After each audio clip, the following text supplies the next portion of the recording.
Thank you. It's a pleasure for me to be here as a representative of higher education.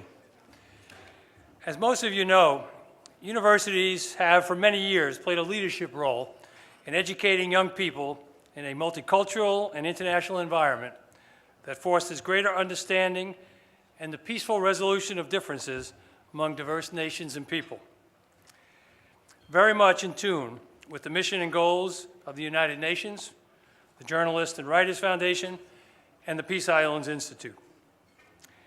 We have long known that discrimination, hatred, and bigotry of all kinds are at their core based primarily on ignorance, and that the best weapon to end this discrimination and bigotry is education at all levels, including higher education. Faculty and administrative leaders at our universities have also taken the lead in support of sustainable growth and development and the protection of our environment. Efforts from recycling trash, Earth Day activities, renewable energy projects, and LEED construction projects are just a few of the many environmentally friendly activities that exist on virtually all of our campuses. Universities have also had a long history of working in partnership with private business, NGOs, and governments to solve society's most vexing problems, including poverty, access to affordable health care, and sustainable development worldwide. As president of Quinnipiac University, I'm greatly honored to join with all of you here tonight to celebrate the many outstanding contributions of our event sponsors, the Journalists and Writers Foundation and the Peace Islands Institute. In particular, their support for education, sustainable development, and the role of the public-private partnership. At Quinnipiac University, we have many institutes and projects that contribute to these same goals, including the following: Ireland's Great Hunger Museum and Ireland's Great Hunger Institute at Quinnipiac University document the terrible human rights abuses and hunger of the Irish famine in the 19th century, and serves as a reminder of the consequences of poorly conceived government policies and the continued existence of famine, starvation, and malnutrition in many parts of the world today.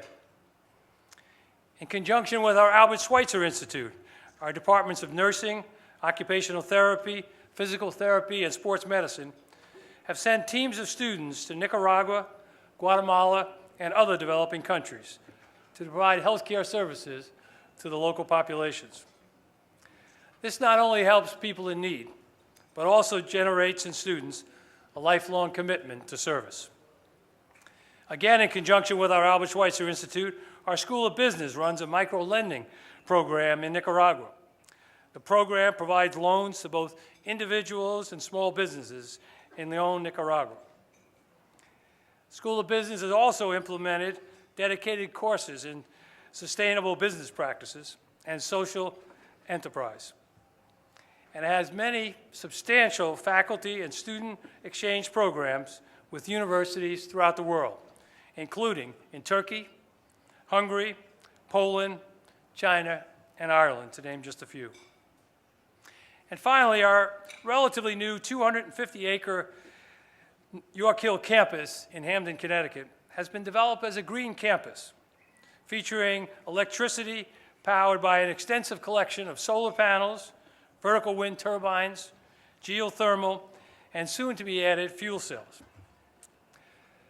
The solar panel part of this project is a good example also of private-public partnership, and would not have been possible without the generous support from the state of Connecticut to Quinnipiac, a private university, through their Renewable Energy Fund, with over $1 million in support of that project. Let me add that these are but a few examples of projects and activities that exist on almost all of our university campuses that contribute to international cooperation, educational exchanges, sustainable development, public-private partnerships, and world peace. As a representative of higher education, I am proud of our collective contributions to these areas.